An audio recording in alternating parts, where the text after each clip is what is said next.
Hello. Yes, there we go. Good evening, everyone. Sorry for a little bit of crazy here. I have the wrong ones printed since we missed a week. Yeah. Oh.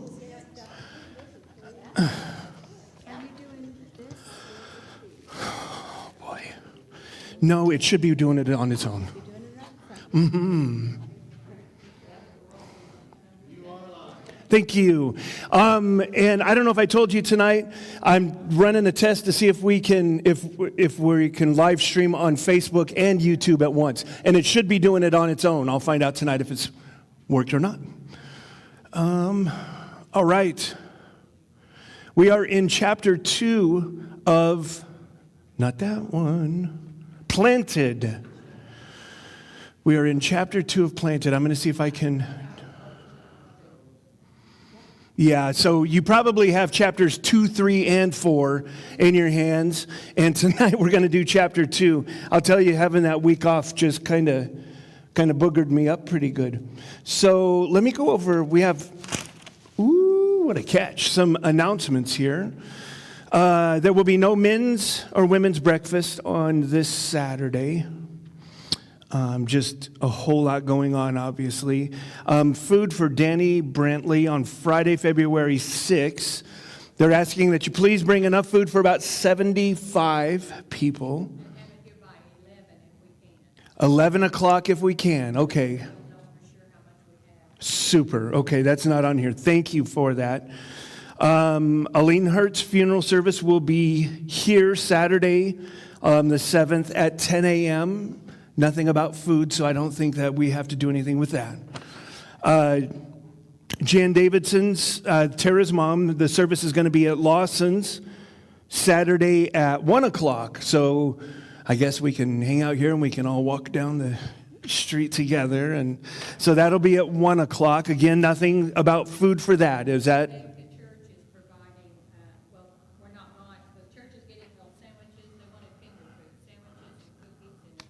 For Tara's and them? And someone's already taken care of that and going to take it to. Marvelous.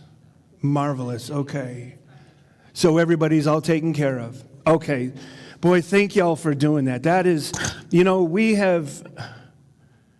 I'm sure that all of us have experienced that, you hit a hard moment and then somebody shows up with food and it's just such a tremendous blessing. It's a ministry. Come on. It is. Boy, right, Steph? I mean, it's always right at the right time. And it's funny because when we first moved to Oklahoma from Colorado, we got a kick out of the fact that, at least in Sapulpa, they put bacon in everything.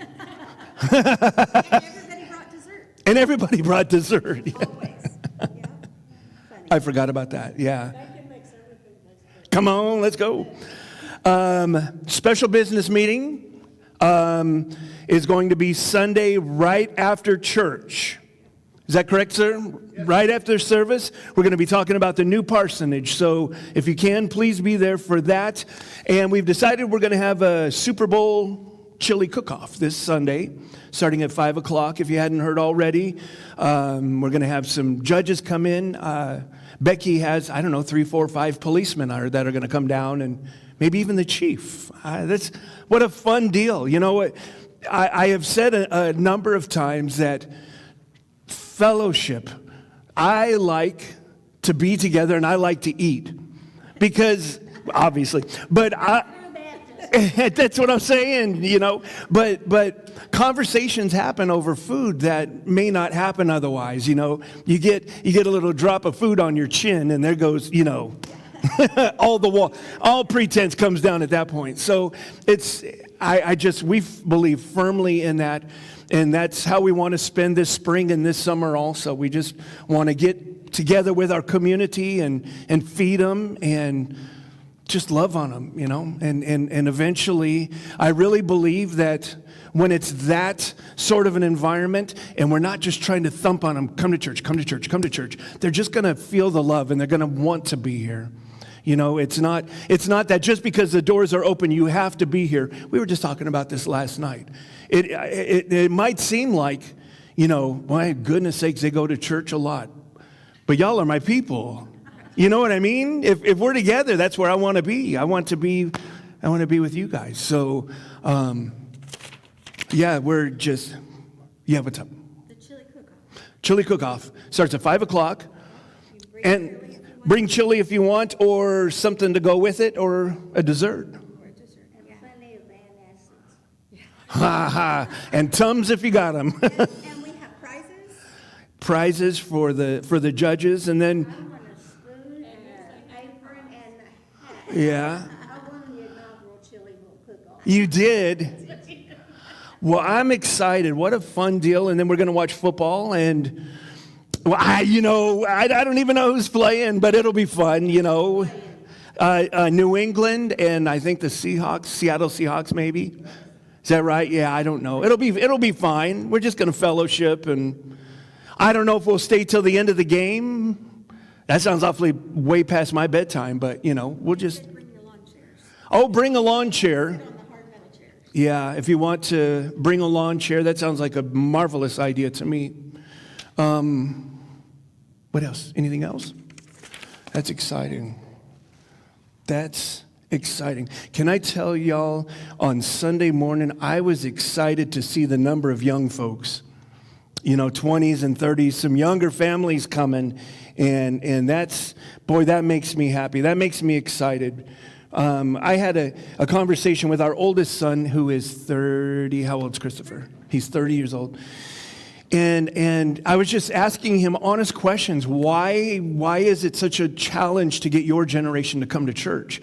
And he said, Dad, we just see through the nonsense.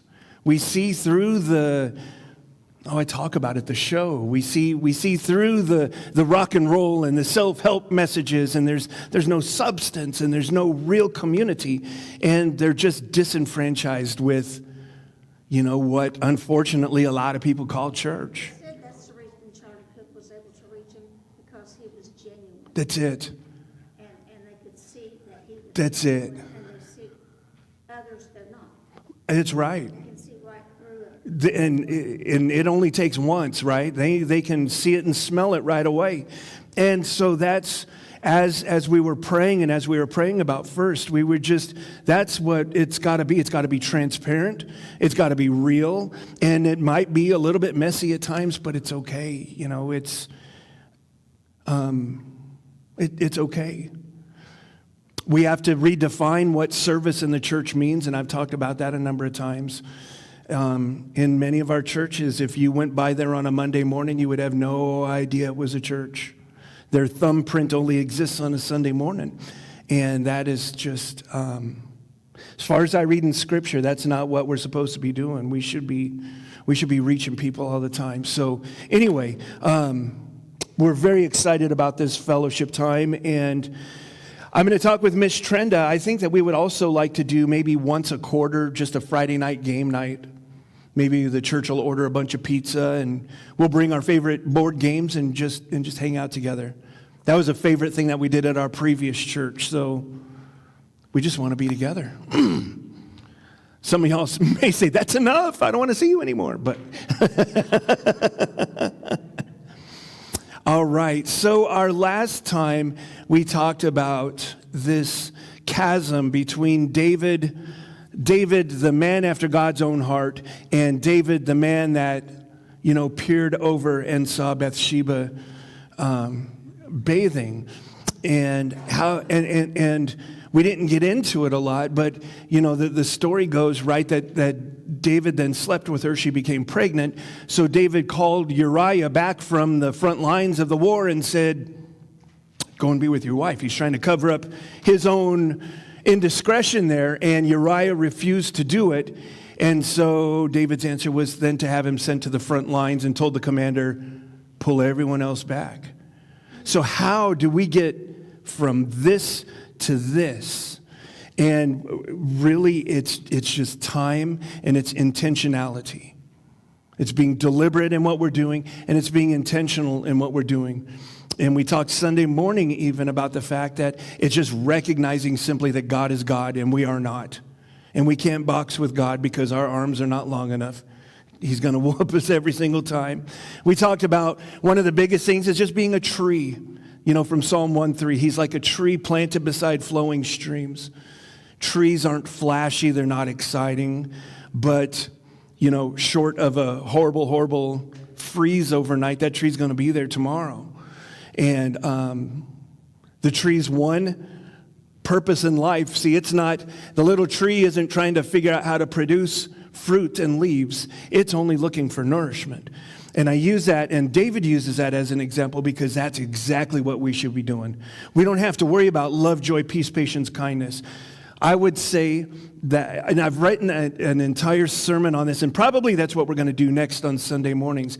And I called it Stop Trying. And I need to kind of be careful how I say that because I don't want the wrong person to read that or understand that in the wrong way. Because what I mean is that we have to stop trying to produce fruit, and we have to try just to search for Jesus in Scripture. And when we find him there and we plant our roots there, then all of that fruit happens. And it doesn't happen because I tried to do some magnificent thing. So let's see what else. There was the parable where a man had a fig tree and it had not produced fruit for 3 years maybe. And so the boss said, cut it down. It's wasting the soil. But the worker said, let me cultivate that land. Let me fertilize it. Let me work on it. And let's see if it doesn't produce fruit after that. And so that's the same picture. We call it dirt work. All we're doing is digging our roots into the Bible. And it's not messy, but we don't get attaboys for it. We do it because we have to do it. And that's how we grow. That is just very simply how we grow. We have to commit to setting our alarms earlier in the morning, and we have to be steadfast. I joke around that that's Steph's favorite word in our house. Again, steadfast isn't flashy or exciting, but steadfast will be there tomorrow morning. And that's what we have to do with our walk. We just have to be steadfast. We cannot listen to emotion. Because in either Jeremiah or Ezekiel, I'm sorry, I don't have it on the top of my head right now, but it says that the heart is desperately corrupt. Who can understand it? And so that's talking about Jeremiah, thank you. And that's talking about our feelings. Then Ezekiel is a heart of stone. He replaces our heart of stone. So feelings are going to steer us in all kinds of crazy different directions. We have to know truth. We have to know truth. We have to acknowledge truth and always point toward truth because our hearts are absolutely going to lie to us. And then we just watch David continue to just go down further and further. But every time he found himself in trouble here, the one thing that he did consistently was he cried out to God. And that is the biggest point for us to take away. He would say, like Psalm 18:2, the Lord is my rock and my fortress and my deliverer. Psalm 32:2, he said, rescue me quickly, be a rock of refuge for me, a mountain fortress to save me. What beautiful words these are. He is my rock, my salvation, my stronghold, where I can always go. All of these things David knew, and that's how David made it from here to here, is in understanding that and recognizing that and living that out every single day of his life. He never did. Can you imagine? What a beautiful thing. And then we talked about Ephesians 3:12 says that in Christ we have boldness and we have confident access through faith to him. So this idea then is we can go to God boldly all the time. We don't ever have to be scared or sheepish or anything because he already knows. He already knows how we feel about something. We can be mad. He already knows we're mad. We go to him anyway. But we have boldness and confident access. And the reason it is set up like this is so that every single person has the same access. You know what I'm saying? It doesn't matter. Our good friend Pastor Stephen from Uganda, Africa, our friend Pastor Abe from India, we all have the same access. We don't have a step up just because we happen to be in America. In Psalm 116:2, David said, because he has turned his ear to me, I'll call out to him as long as I live. And so, yes, David always called out to God, but he continued to do it because he had a recognition. He knew that God was listening.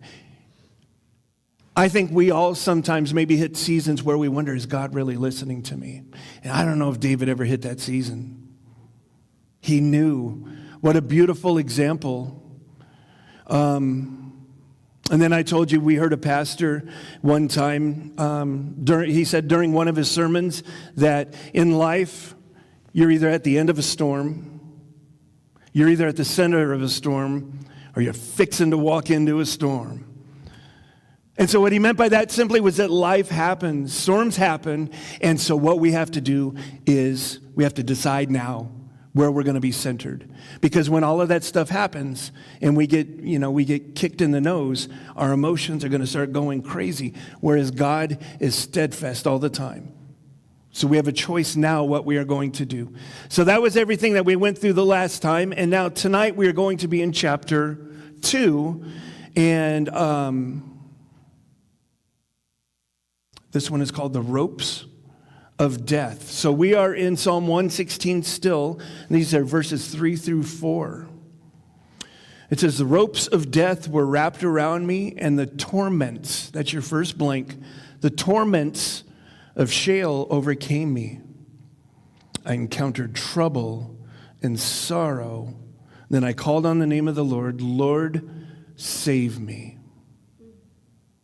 So in chapter 1, we looked at the verses of 1 and 2, which say that I love the Lord because he has heard my appeal for mercy. And because he has turned his ear to me, I'll call out to him for as long as I live.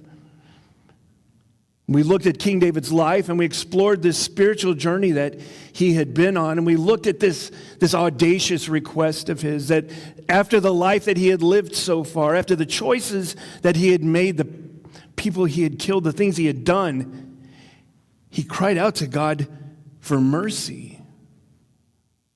See, for you and I to be justified in the eyes of God means that the moment that we accepted Jesus Christ as our Lord and Savior, our citizenship changed from a state of sin to a state of grace. In one decision, we went being from inhabitants of the world to being inhabitants of heaven. But see, it's not because of anything we've done. We've simply asked Jesus Christ to come into our lives and to save us.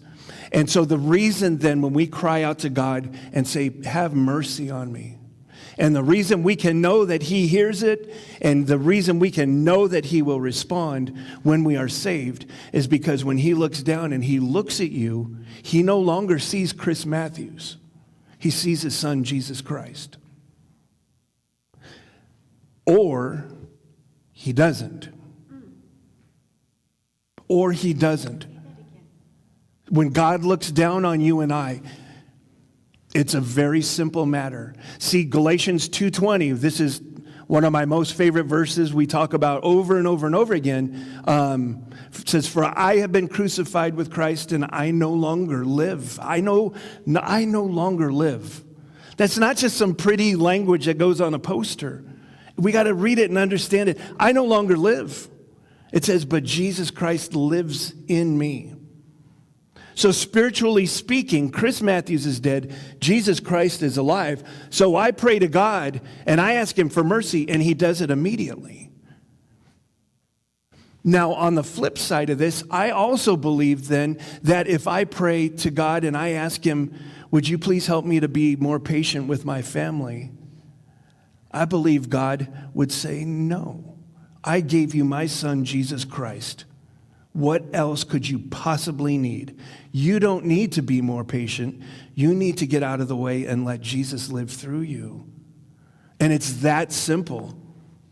And this is also then why we have the ability to approach God with complete confidence. Because it's not me that he sees. It's Christ that he sees. Isn't it lovely? And it's simple. Okay, it's not, but it is. There's one of two choices. The magnitude of it is not simple in the slightest bit, but just knowing that one simple thing makes all the difference in the world. So in this chapter, we'll see King David cry out to God in desperation. And his life was a horrible mess. And as the heat got turned up, he cried out to God because he had nowhere else to turn. And the truth is, though, we all encounter difficult seasons. Ours may be a different form of trouble than other people, but it's ours nonetheless. And if we understand that life keeps moving and doesn't stand still, then it shouldn't surprise us to know that troubles are going to come and they're going to go. And when they do come, we have a choice as to how we're going to respond to those troubles.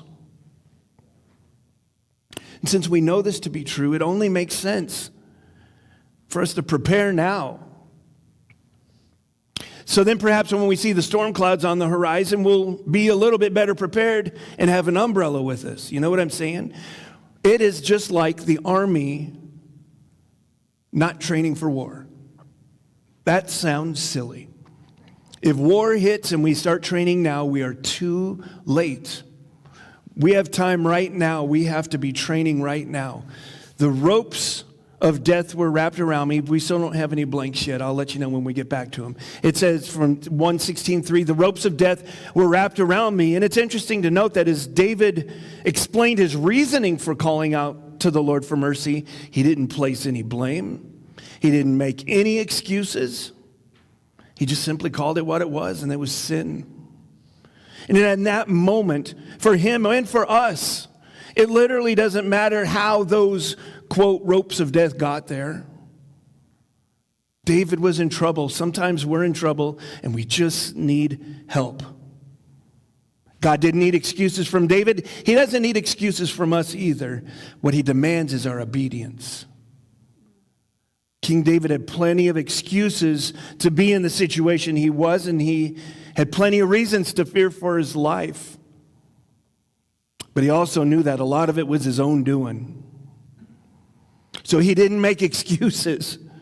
He just said, God, my life is a dumpster fire, and it's probably my fault, but please, please help me. Psalm 116:3 still says, the ropes of death were wrapped around me, and the torments of Sheol overcame me. I encountered trouble and sorrow. And it doesn't say how these ropes were wrapped around him. And it doesn't specifically say what kind of trouble and sorrow it was that he encountered.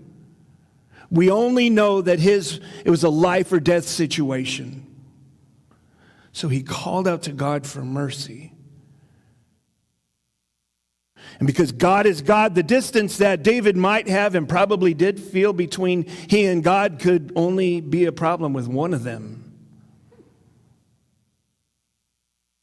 So if we get right down to it, the reason David was in trouble was absolutely irrelevant. He needed God's help, and so do you and I. And the reason that you and I need him is irrelevant. Just call out to God.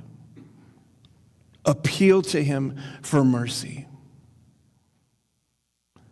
Psalm 116:4. So after all of this, I'm going to read 116:3 and 4. It says, the ropes of death were wrapped around me, and the torments of Sheol overcame me. I encountered trouble and sorrow. Then I called on the name of the Lord. Lord, save me. As believers, it's important that you and I remember the moment that we got saved. And it's important for each one of us to take some time and to put that into words. How it was, our own personal testimony. You know what I mean? When we took the youth group at our last church to camp this summer, we talked to them about working on their testimony, being able to put into words how it was that God called them. And we told them to have, like a 30-second version and like a 8-second version. Yep. Before I met Jesus, I was lost. Yep.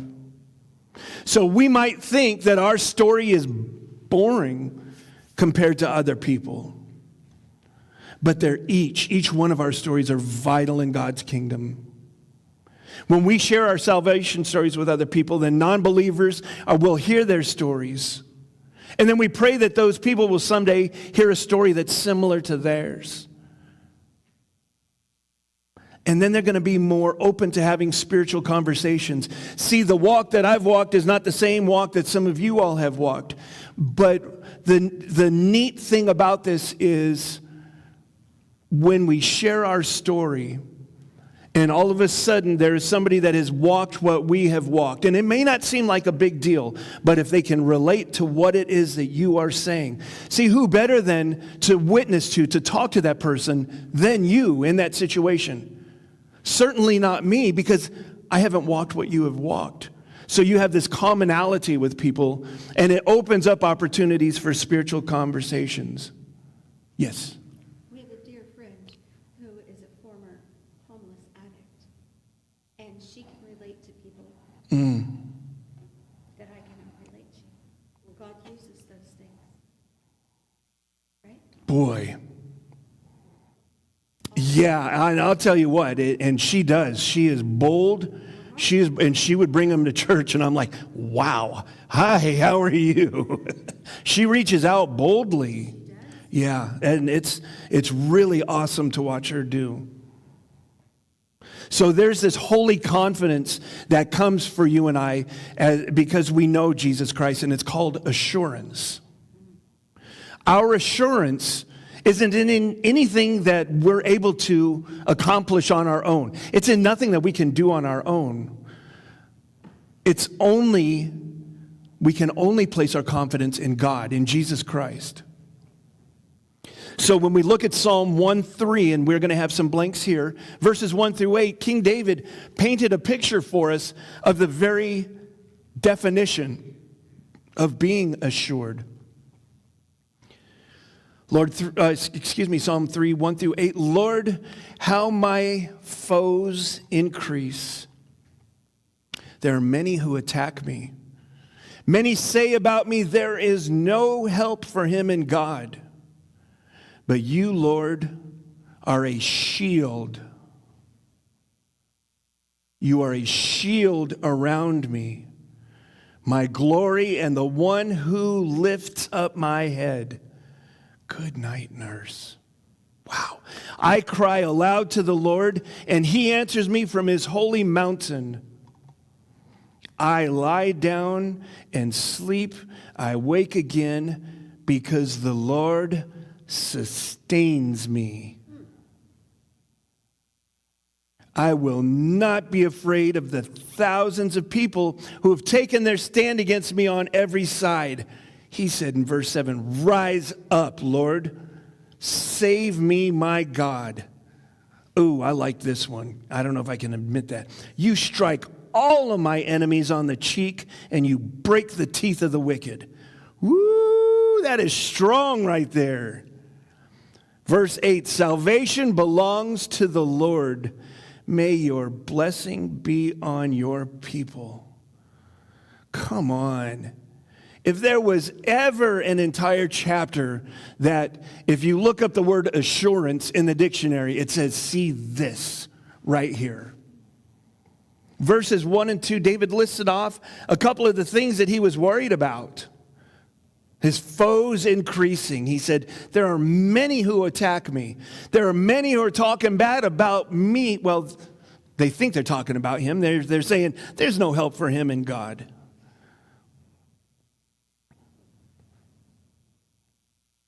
But we can clearly see in verse 3 David's answer, where his heart is, how he felt about what these things, what they were saying and what they were doing. He said, but you, Lord.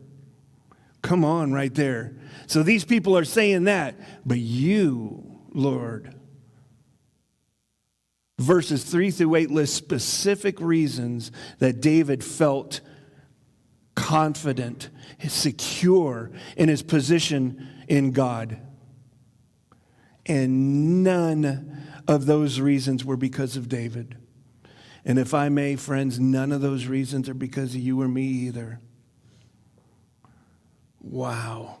It is all God. What a reverent fear that should stir up in us. What a reverent love that should stir up in us, because we read this and it's fascinating and it's fantastic.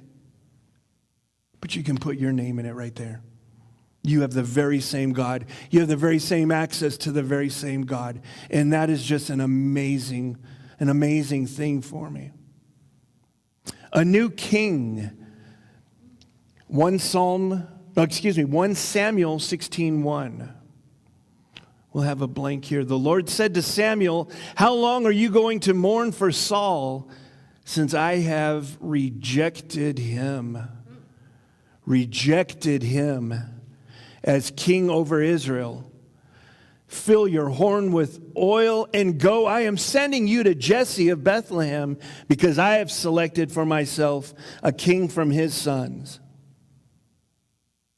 So as we consider this incredible journey that King David went on, we can't forget where his journey began either. Much like you and I, possibly, David's home life wasn't all that nurturing. He wasn't encouraged a whole lot as a child either. We're going to see some of that. 1 Samuel 16:5-12 says, "Then he," which would be Saul, right? Samuel, consecrated Jesse and his sons and invited them to the sacrifice. When they arrived, Samuel saw Eliab and said, "Certainly the Lord's anointed one is here before him." But the Lord said to Samuel, "Do not look at his appearance or his stature, because I've rejected him." Humans don't see what the Lord sees, for human sees what is visible, but the Lord sees the heart. Come on. The Lord sees the heart. Jesse called Abinadab and presented him to Samuel. "The Lord hasn't chosen this one either," Samuel said. Then Jesse presented Shammah, but Samuel said, "The Lord hasn't chosen this one either." And after Jesse presented 7 of his sons to him, Samuel told Jesse, "The Lord hasn't chosen any of these." So Samuel asked him, "Are these all of the sons you have?" "Well, they're still the youngest," he answered. "But right now he's tending the sheep." Samuel told Jesse, "Send for him. We will not sit down to eat until he gets here." So Jesse sent for him. He had beautiful eyes and he had a healthy, handsome appearance. And then the Lord said, "Anoint him, for he is the one." So our brother Jesse knew that Samuel was coming to anoint one of his sons to become the next king, and he didn't even invite David in. "Oh yeah, we got one more, but yeah, he's out there with the sheep. Come on." Yep. So in this story, Samuel came to David's dad named Jesse to anoint one of his sons, and Jesse called each one of his sons one by one, and they stood before Samuel. And when the Lord didn't select any of these men, Samuel asked if there were any others, and Jesse replied, "Yeah, but we left him with the sheep, because we knew you weren't going to pick that dude." This was David's dad. I put a little note here, a note of advice. Fathers, if I may, don't do this to your kids. Don't do this to your kids. David's own dad didn't even invite him to the party.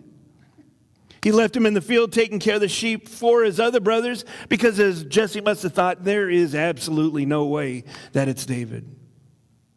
So we have before us in David a man that no one believed in, not even his own dad.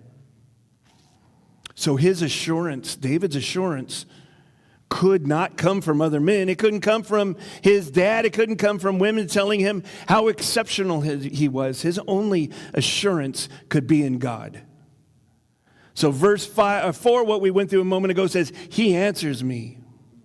Verse 5 says, "I lie down and sleep." And verse 6 says, "I will not be afraid." See, one of my jobs as a dad is to speak this kind of truth into my kids. to love them and to encourage them so that they know that their dad always loves them and always wants the best for them. But David didn't have this when he was growing up. See, in this next verse we're going to look at, David then was literally hiding in a cave for his life.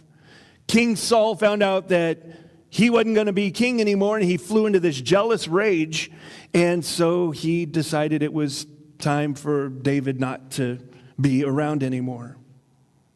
So here we're going to have King David in a cave, and there's only one person that David could turn to, and it most certainly wasn't himself. God's protection, Psalm 57. Be gracious to me, God. Now, okay, so when I said that this is David hiding in the cave, in my Bible, this is literally David hiding in the cave because King Saul was after him. So through this study, I tried to line up these Psalms and all of these passages so that it was happening sequentially as we're going through it. So that's what's cool about this. This is literally him hiding from Saul, crying out to God. And he said in 57, be gracious to me, God. Be gracious to me, for I take refuge in you. Ooh, I will seek refuge in the shadow of your wings until danger passes. I call to God most high, to God who fulfills his promise for me. Purpose. He reaches down from heaven and saves me, challenging the one who tramples me. God sent his faithful love and truth. I'm surrounded by lions. I lie down among devouring lions, people whose teeth are spears and arrows, whose tongues are sharp swords. God, be exalted above the heavens. Let your glory be over the whole earth. They prepare a net for my steps, and I was despondent. They dug a pit ahead of me, but they fell into it. Verse 7, my heart is confident. Confident.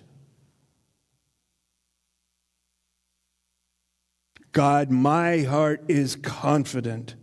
I will sing praises. Wake up, my soul. Wake up, harp and lyre.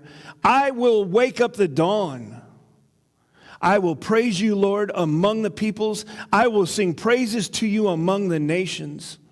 For your faithful love is as high as the heavens.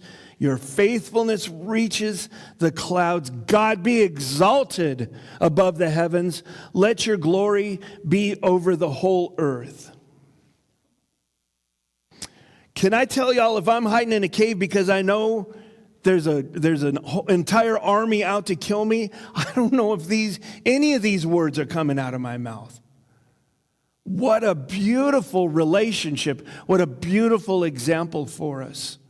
See, we have these examples that he'll say people whose teeth are spears and they have sharp words, but then he'll say, but God. But man is doing this. See, they're doing these things, and then he says, but you, God. Come on. What reverent, what recognition. See, the things that you and I face on earth are hard and they're scary. They may be terrifying sometimes, but you, God. Amen? That's what's up. There are so many challenges, so many difficult things that we have to walk through, but you, my Savior.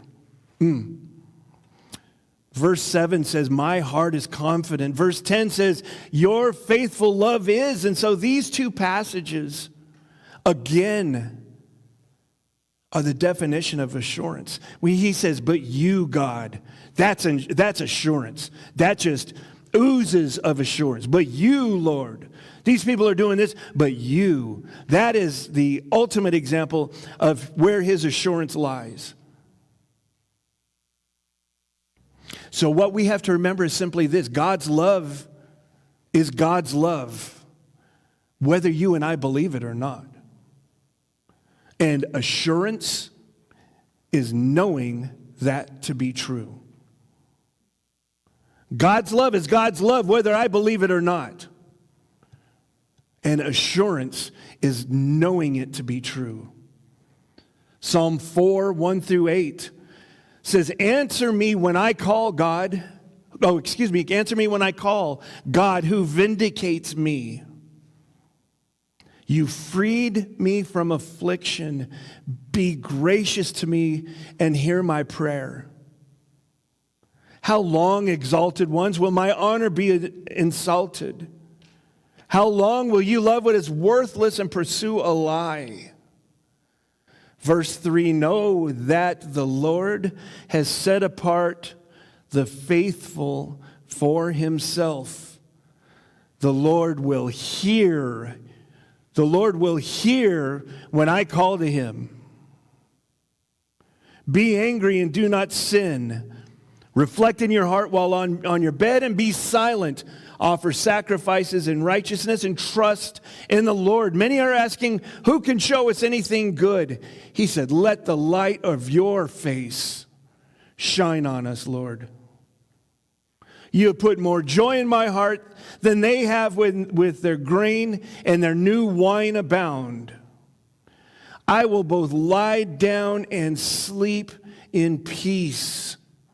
For you alone, Lord, make me live in safety. I love verse 8 because when are we the most vulnerable? When we're asleep.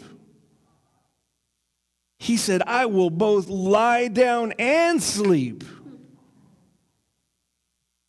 For you, Lord, make me live in safety. Oh, for us to be able to have this relationship with the Lord, you guys. For us to be able to have that relationship with the Lord does not mean we have to be looking for that fruit in our tree.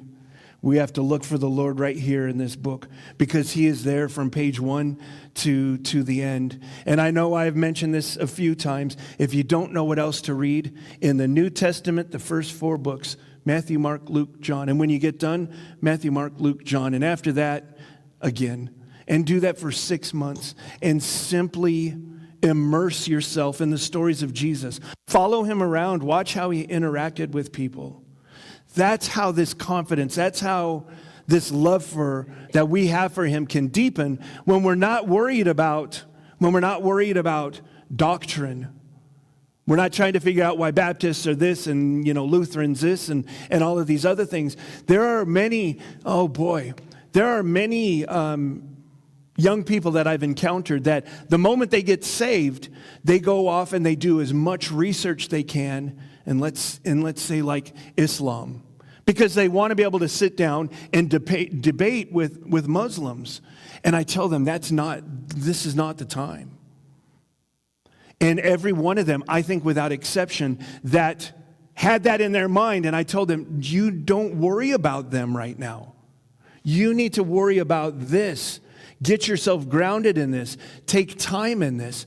Every one of them has fallen away from the Lord because they put so much time and effort into something that it does matter. It does matter. But there are seasons of life, and we have to recognize what season we are in. And maybe your season right now is Matthew, Mark, Luke, John. When you get done with that after 6 months, come and ask me. Maybe we'll add like Philippians. Philippians is a happy book. I like Philippians. Just spend time. So what we've read about these passages, they talk about God's protection over the lives of us as children. In Psalm 57, David talked about trusting in God for the protection of our salvation. While Psalm 4 talked about trusting in God for our safety, for our physical safety. We have to remember that while there are times that we need to get our fingernails dirty and we do need to do some work, this is actually one of those times when we have to get out of God's way and we have to allow him to take over complete control of our lives.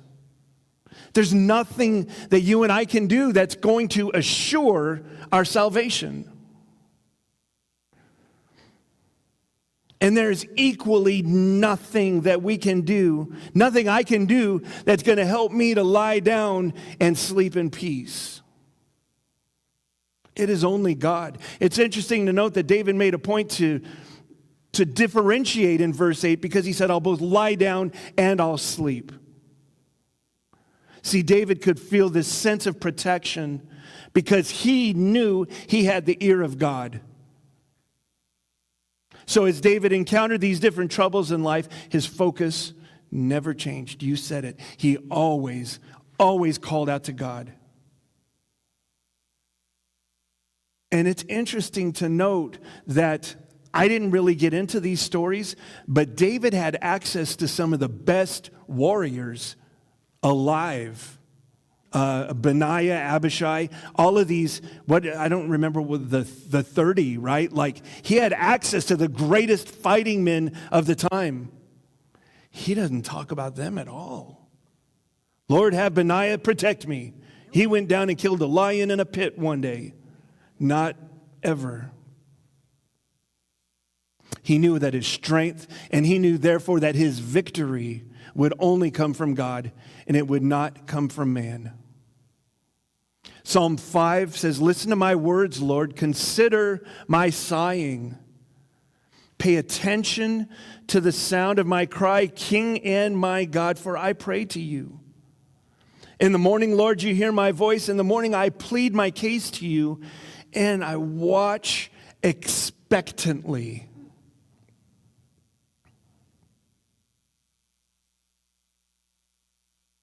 We're going to pause right there for a moment. You want to talk about assurance again? He said, I plead my case and I watch expectantly. He knows that God's going to do something for him. Verse 4, he says, you are not a God who delights in wickedness. Evil cannot dwell with you. The boastful cannot stand in your sight. You hate all evildoers.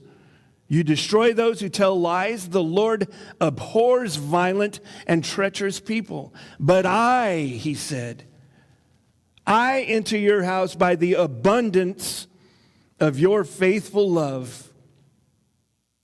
I bow down toward your holy temple in reverential awe of you. Verse 8, Lord, lead me in your righteousness because of my adversaries. Make your way straight before me. For there's nothing reliable in what they say.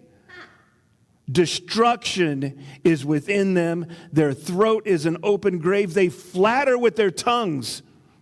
10, he said, punish them, God. Let them fall by their own schemes. Drive them out because of their many crimes, because they rebel against you. Verse 11, but let all who take refuge in you rejoice. Let them shout for joy forever. May you shelter them, and may those who love your name boast about you. For you, Lord, bless the righteous one. You surround him with favor like a shield. We'll try to wrap this up here. We have a few minutes. You know me. Psalm 139, 1 through 5. David said, you have searched me. Lord, you have searched me and you know me. You know when I sit down and when I rise. You perceive my thoughts from afar. You discern my going out and my lying down. You are familiar with all of my ways. Before a word is on my tongue, Lord, you know it completely. You hem me in behind me and before me, and you lay your hand upon me. See, according to Psalm 139, God already knows everything about all of us.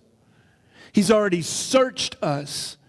He knows when we sit down. He knows when we get up. He knows when we go to work. He knows our thoughts. And he's familiar with all of our ways. Before we ever even speak, God knows what's about to come out of our mouths. Yet, he still chooses us and he still loves us. And for David, there was great comfort in knowing that God, the very creator of the universe, already knew everything that he was going to do. He knew that God already had searched his heart, and despite all of the bad things that David had done, God still loved him. See, you and I might think that we have successfully hidden little things from God, little corners of our lives where he may not know about it. But God already knows those things.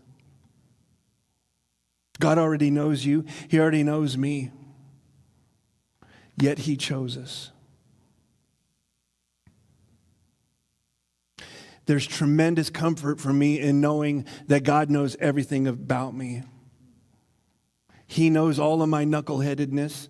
He's factored in all of my whatevers, but still he picked me. Still, I have the same confident access as you, as King David. See, there's no amount of good that you and I can do that would be ever enough to try to please God. It has nothing to do with that. It has nothing to do with that. When we said, Lord, save me, and he sent his son, Jesus Christ, it has nothing to do with you and I anymore, and it is all about Jesus Christ living through us. And that's it. It's not our behavior, because our behavior only dresses our morality. It's this, what we're talking about is so much more. It's so much bigger than that. And morality only has to do with good and bad. Well, we're talking about God either sees Jesus Christ in you or he doesn't. See, if God sees Jesus in us, then he sees his son. And if he does not see Jesus, then I'm afraid that our morality, all the good that we try to do is going to fall dreadfully short of God's standard. David understood this one clearly, and we have to be sure that we understand it too. And that's what I have for tonight on that one. We'll be in chapter 3 next week. And yeah, there's so much strength in here. That assurance is just what, I don't know for you, but it just warms my heart. And it makes me so happy that the people we know, no matter where they are, no matter their walk in life, they have the very same confident access to Jesus Christ as us. Let me see if I can find our prayer list. Here it is.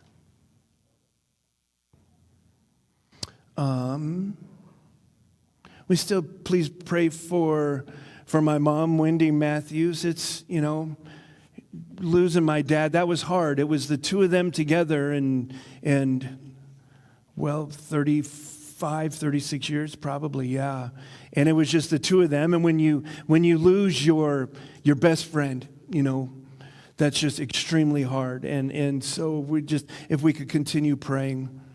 We have a lot of funerals this week. We have memorial services. And please be in prayer for the families and loved ones of those folks. Just that through the different funerals and services and those kind of things, they'll be able to see Jesus. They'll be able to see the hope that we have. Because we mourn, but we don't mourn for the lost. It's a different mourning. And so just, that Jesus would be able to move in people's lives.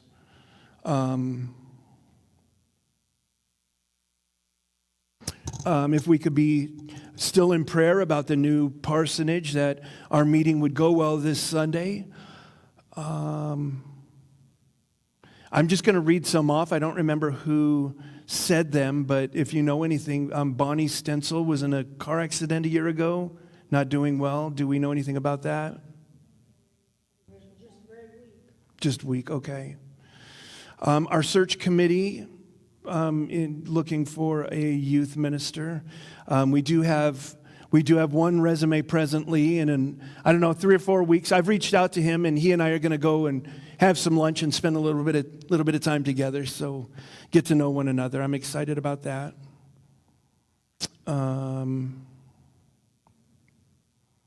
Melly B, your daughter Wendy, right, How's she doing? Her on there, she's got a physical problem now that's attributed to the COVID virus, so it's a heart problem that the COVID virus caused. Okay, okay.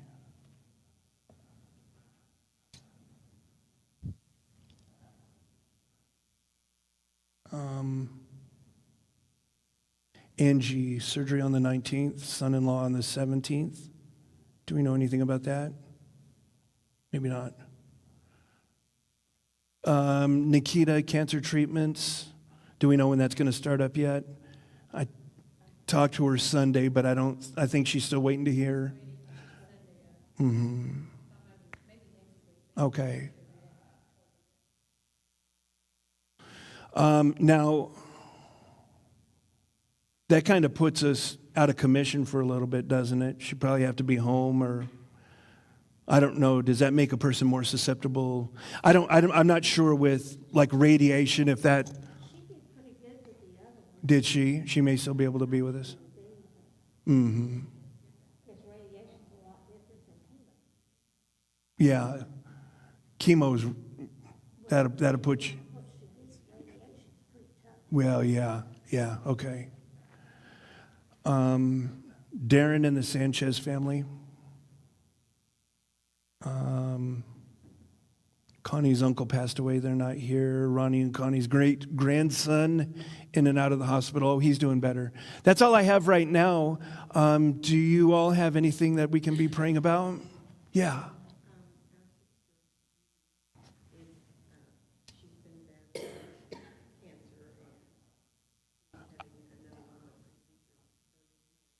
I have that Judy is she going through chemo again?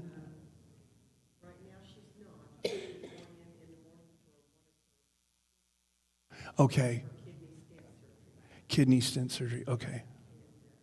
they will decide whether or not she can start back out with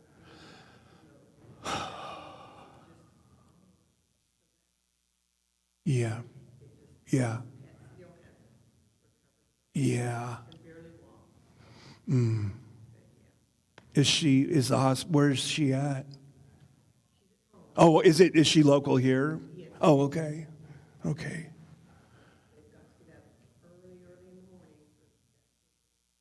Gotcha. Okay.